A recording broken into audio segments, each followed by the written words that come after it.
呢個何文田冠德苑嘅新入伙單位，實用面積483尺，全屋以淺色為主去營造空間感，加入木嘅元素去打造和諧同舒適嘅環境。今次嘅單位係新型居屋，都有開門見廁嘅問題出現。為咗解決呢個問題，我哋將個廁所門口褪前咗，令到成個空間嘅儲物增加咗。咁喺廚房方面，原本係沙磚牆嘅間隔，咁我哋拆咗一個沙磚牆，做咗個 open kitchen， 令到成個空間擴大咗。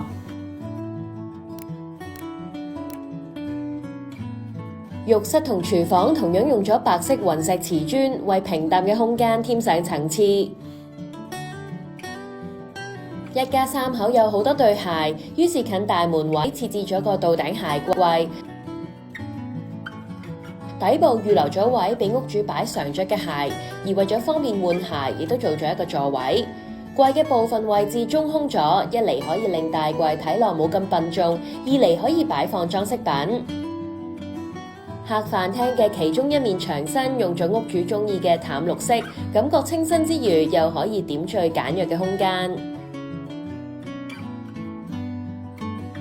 屋主有好多家庭相，設計師刻意喺電視櫃預留位置俾佢展示出嚟。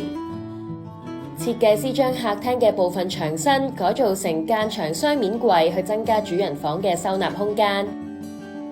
而房嘅入口位就用咗暗門設計去增加私隱度。除咗間牆櫃，房入面亦都設置咗幾個高櫃去滿足屋主嘅儲物需求。細房佈局簡約，以實用為主，用咗綠色牆身去呼應客飯廳。